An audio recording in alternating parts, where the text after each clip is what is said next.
तुलसी विवाह उत्सव। श्री पद्म पुराण में तुलसी को पूर्व जन्म में जालंधर नामक दैत्य की पत्नी वृंदा बताया गया है। जालंधर को लोक हित में मारने के लिए भगवान विष्णु को शालिग्राम बनना पड़ा, इसलिए इसको समस्त ब्रह्मांड भूत विष्णु का प्रतीक माना गया है। भगवान शिव ने स्कंद पुराण के कार्तिक महात्म्य में शालिग्राम का महत्व वर्णित किया है। भगवान विष्णु के वरदान से वृंदा को तुलसी का पौधा बनना पड़ा, जिसे सर्वत्र पूजा जाता है। ऐसा कहा जाता है कि वृंदा की भक्ति और विष्णु के प्रति उसका समर्पण ही तुलसी की पत्तियों में सुगंध बनकर आया। प्रतिवर्ष कार्तिक मास के शुक्ल पक्ष की एकादशी को महिलाएं तुलसी और शालिग्राम का विवाह कराती हैं। भारतीय नारी तुलसी को सौभाग्यदायिनी मानकर उसकी पूजा और व्रत करती है। तुलसी विवाह का उत्सव यूं तो सारे भारत में प्रचलित है, लेकिन विशेष रूप से इसे उत्तर भारत में मनाया जाता है। चूँकि भगवान विष्णु का विवाह तुलसी के साथ हुआ था, इसलिए तुलसी का एक नाम विष्णुप्रिया भी है। तुलसी भगवान विष्णु को इतनी प्रिय हैं कि उसके बिना वे कोई भोग स्वीकार नहीं करते। जो प्रतिवर्ष तुलसी का विवाह कराता है, उसको इस लोक और परलोक में विपुल यश प्राप्त होता है। श्री पद्म पुराण में तुलसी के विवाह और महत्व का विस्तृत उल्लेख मिलता है। हिंदू परिवारों में तुलसी विवाह के बाद ही विवाह उत्सव शुरू होते हैं। कार्तिक मास में तुलसी के दर्शन, स्पर्श, ध्यान, अर्चना, आरोपण एवं सिंचन से अनेक युगों के पाप नष्ट हो जाते हैं। इसे भगवान कृष्ण के चरणों में चढ़ाने से मुक्ति मिलती है। तुलसी समस्त सौभाग्यों को देने वाली है और आदि व्याधि और को मिटाने वाली है। तुलसी के बिना जितने भी कर्मकांड किए जाते हैं वे सब निष्फल होते हैं, क्योंकि इसके बिना देवता प्रसन्न नहीं होते। हर शाम तुलसी के पौधे की पूजा, आरती और उसके नीचे दीपक जलाने से सती वृंदा की कृपा मिलती है और भगवान विष्णु स्वयं उसकी रक्षा करते हैं। सोमवती अमावस्या को तुलसी की 108 परिक्रमाएं करने से दरिद्रता मिटती है। मरते हुए व्यक्ति के मुख में तुलसी एवं गंगा जल डालने से वह त्रिदोष नाशक महौषधि बन जाता है तथा आत्मा पवित्र होकर मुक्त होती है। अब पूजन विधि सुनिए। ये पर्व कार्तिक मास के शुक्ल पक्ष की एकादशी को मनाया जाता है। कुछ लोग तुलसी विवाह के लिए कार्तिक शुक्ल नवमी की तिथि को उपयुक्त मानते हैं, तो कुछ एकादशी से पूर्णिमा तक तुलसी पूजन करके 5वें दिन उसकी विवाह रस्म निभाते हैं। कहीं कहीं नवमी, दशमी, एकादशी को व्रत एवं पूजन कर अगले दिन तुलसी का पौधा किसी ब्राह्मण को दान देने की प्रथा भी है।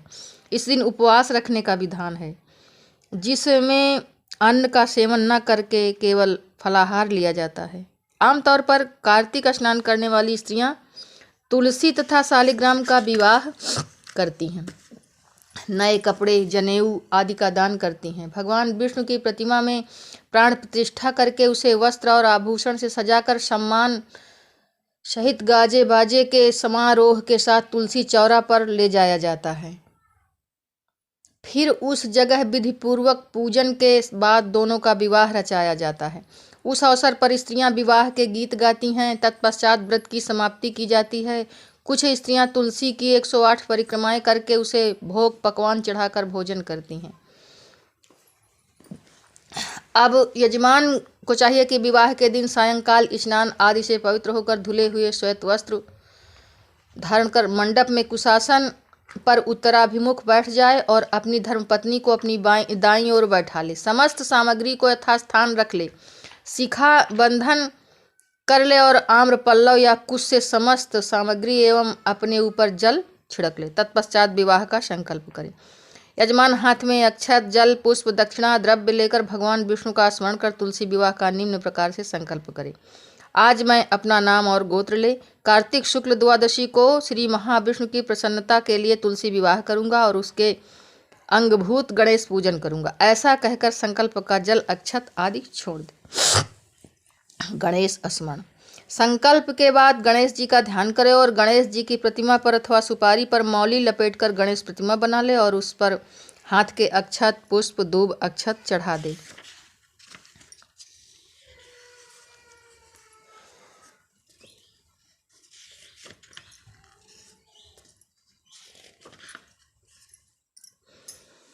किसी स्वास्तिक आदि मांगलिक चिन्हों से अलंकृत तथा पुष्प, अक्षत आदि से सुसज्जित थाली में कपूर अथवा घी की बत्ती को प्रज्वलित कर जल से प्रोक्षित कर ले। पुनः घंटानाद करते हुए अपने स्थान पर खड़े होकर भगवान की मंगलमय आरती करें।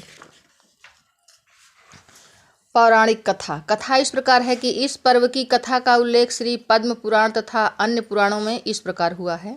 प्राचीन काल में जालंधर नामक एक दैत्य ने अपने उत्पातों के कारण सभी को भयभीत कर रखा था। उसकी पत्नी वृंदा रूपवती होने के साथ एक पतिव्रता स्त्री थी। उसी के प्रताप से वह सर्व विजयी बना हुआ था। उस दैत्य से भयभीत होकर ऋषि मुनि और देवतागण भगवान विष्णु के पास अपनी विपदा सुनाने पहुंचे तो उन्होंने वृंदा का पति धर्म भंग करके उसका बल छीण करने का निश्चय किया। भगवान विष्णु ने अपनी योग माया से एक मृत शरीर वृंदा के आंगन में फेंकवाया। उसे अपने पति का शरीर समझकर वृंदा ने उसका आलिंगन कर लिया। इससे उसका पति धर्म नष्ट हो गया, जबकि उसका पति तो देवलोक में इंद्र से युद्ध कर रहा था। इधर वृंदा का सतीत्व नष्ट हुआ तो उसका पति युद्ध में हार कर मृत्यु को प्राप्त हुआ। जब वृंदा को वस्तु स्थिति ज्ञात हुई यह सब भगवान का छल कपट था तो उसने क्रोधित होकर भगवान विष्णु को श्राप दे दिया कि जिस प्रकार तुमने मुझे छल से पति वियोगी बनाया है, ठीक उसी तरह तुम भी अपनी पत्नी का छल पूर्वक हरण होने पर उसके वियोग को सहने के लिए मृत्युलोक में जन्म लोगे। इतना कर वृंदा अपने पति के शव के साथ उसके वियोग में तड़पती हुई सती हो गई। कालांतर में रामावतार के समय भगवान राम को सीता का ऐसा ही वियोग सहन करना पड़ा। पार्वती ने वृंदा की भस्म में तुलसी, आंवला और मालती के वृक्ष लगाए। इनमें से तुलसी को भगवान विष्णु ने वृंदा का रूप समझकर अपनाया।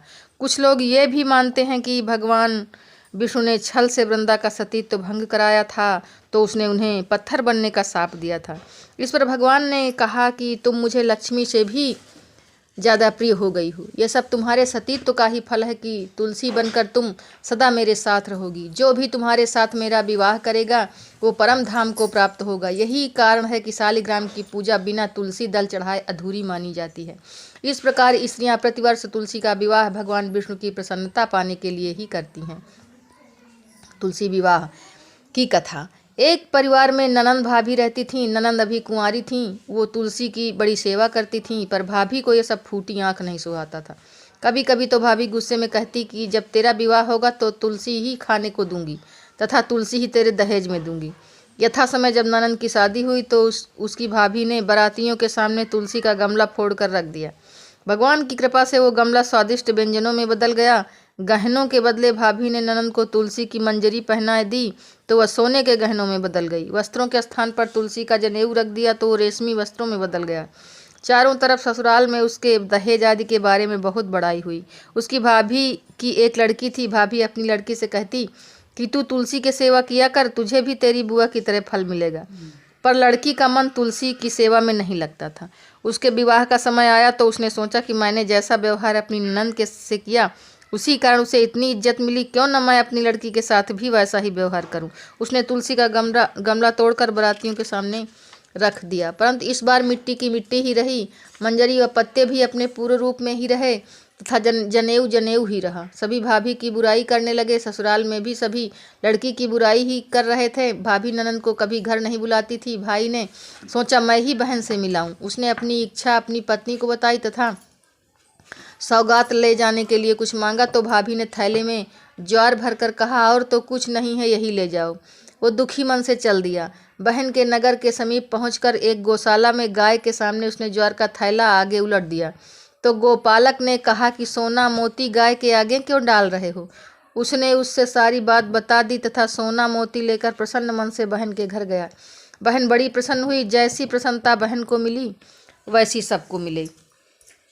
तुलसी जी की कथा। कार्तिक के महीने में सब कोई तुलसी माता को सींचने जाती। सब कोई तो सींच के आती जाती, पर एक बुढ़िया माई आती और तुलसी माता से रोजाना कहती, तुलसी माता सत की दाता, मैं बड़ला सींचूं तेरा, तू कर निस्तार मेरा। तुलसी माता अड़ुआ दे, लड़ुआ दे, पीताम्बर की धोती दे, मीठा मीठा घास दे, बैकुंठ का बास दे, चटके की दाल दे, पटके की मौत दे, चंदन की काठ दे, झालर की झींडकार दे, साईं का राज दे, दाल भात का जमीन दे, 11 का दीन दे, कृष्ण को कंधा दे। इतनी बात सुनकर तुलसा माता सूखने लगी।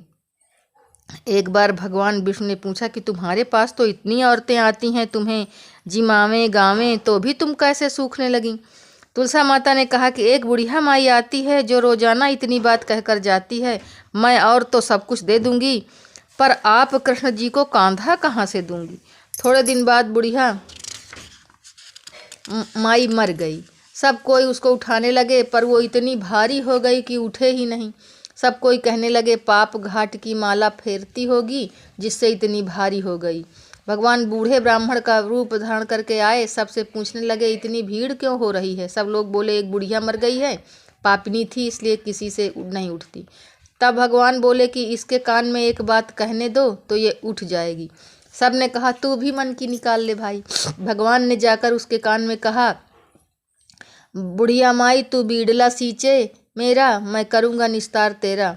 बुढ़िया माई अड़ुआ ले, गड़ुआ ले, पीताम्बर की धोती ले, मीठा मीठा घास ले, बैकुंठ का बास ले, चटके की चाय ले, पटके की मौत ले, चंदन की काठ ले, झालर की झिड़कार ले, साई का राज ले, दाल भात का जमीन ले, कृष्ण का कांधा ले। इतना सुनते ही बुढ़िया माई हल्की हो गई, भगवान कंधे पर ले गए, उसकी मुक्ति हो गई। है तुलसी माता, जैसे उसकी मुक्ति करी ऐसी हमारी करियो, जैसे उसको कांधा दिया वैसे सबको दियो। तुलसी स्तोत्रम। जगद्धात्री नमस्तुभ्यं विष्णोश्च प्रिय वल्लभे, यतो ब्रह्मादयो देवाः सृष्टिस्थित्यकारिणः। नमस्तुलसी कल्याणि नमो विष्णुप्रिये शुभे, नमो मोक्षप्रदे देवी नमः सांप्रदायिके। तुलसी पातु मां नित्यं सर्वापद्भ्योऽपि सर्वदा, कीर्तितापि स्मृता वापि पवित्रयति मानवं। नमामि शिरसा देवीं तुलसीं विलसत्तनुं, यां दृष्ट्वा पापिनो मर्त्यामुच्यन्ते सर्वकिल्बिषात्। तुलस्या रक्षितं सर्वं जगते जगदेतच्चराचरं। नमः या विनिहनत पापानि दृष्ट्वा वा पापीभिनरैः। नमस्तु नमस्तुलस्यति तरां यश्वै बद्ध्वालिं कलौ, कलयन्ति सुखं सर्वः स्त्रयो वैश्यास्तथा परे। तुलस्या नापरं किञ्चिद्दैवतं जगति तले, यथा पवित्रितो लोको विष्णुसङ्गेन वैष्णवः। तुलस्या पल्लवं विष्णु शिरस्यारोपितं कलो, आरोपयति सर्वाणि श्रेयां शिवरमस्तके। नमस्तुलसी सर्वज्ञे पुरुषोत्तम वल्लभे, तुलस्या शकला देवा वसन्ति सततं यतः।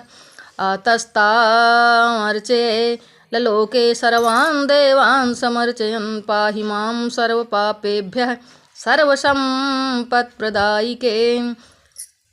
इति स्तोत्रं पुरा गीतं पुण्डरीकेण धीमता, विष्णुमर्चयता नित्यं शोभनैस्तुलसीदलै। तुलसी श्रीमहालक्ष्मीर्विद्या विद्या यशस्विनी, धर्म्या धर्माननं देवी देवी देवमनः प्रिया। लक्ष्मी प्रियसखी देवी द्यौ भूर्मि रचलाचला, खोडशैतानि नामानि तुलस्या कीर्तयन् नरः। लभते सुतरां भक्तिमन्ते विष्णुपदं लभेत्, तुलसी भूर्महालक्ष्मी पद्मिनी श्रीहरिप्रिया। तुलसी शीर्षिसखे शुभे पापहारिणी पूजयते, नमस्ते नारदनुते नारायण मनः प्रिये।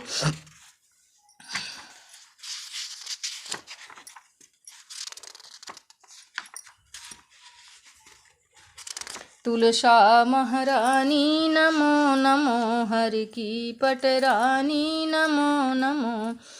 कौन से महीने में बोई रानी तुलसा, तो कौन से महीने में हुई हरियाली। आषाढ़ के महीने में बोई रानी तुलसा, तो सावन मास में हुई हरियाली। कौन से महीने में हुई तेरी पूजा, तो कौन से महीने में हुई पटरानी। कार्तिक के महीने में हुई मेरी पूजा, तो मंगशिर मास में हुई पटरानी। धूप दीप नैवेद्य आरती, तो पुष्पन की बरसा बरसानी। नमो नमो तुलसा महारानी नमो नमो।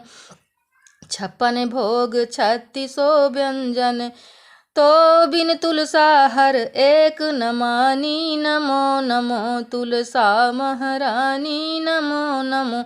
जो कोई तुलसा को सवेरे गाए तो श्री कृष्ण के दर्शन पाए। जो कोई तुलसा को दोपहर में गाए तो श्री खीर खांड के भोग लगाए। जो कोई तुलसा माई सांझ को गाए तो श्री कृष्ण जी की आरती उतारे। जो कोई तुलसा को आधी रात को गाए तो श्री कृष्ण के चरण दबाए। तुलसा महारानी नमो नमो, हरि की पटरानी नमो नमो। तुलसी महारानी नमो नमो, हरि की पटरानी नमो नमो। धन तुलसी पूरन तप कीनो, शालिग्राम बनी पटरानी। जाके पत्र मंजरी कोमल, श्रीपति कमल चरण लपटानी। धूप दीप नैवेद्य आरती, पुष्पन की बरसा बरसानी नमो नमो, हरि की पटरानी नमो नमो। तुलसा महारानी नमो नमो। 56 भोग 36 व्यंजन, बिन तुलसी हरि एक न मानी नमो नमो। तुलसा महारानी नमो नमो। सभी सखी मैया तेरो यश गावें, भक्ति दान की जय महारानी नमो नमो। तुलसा महारानी नमो नमो।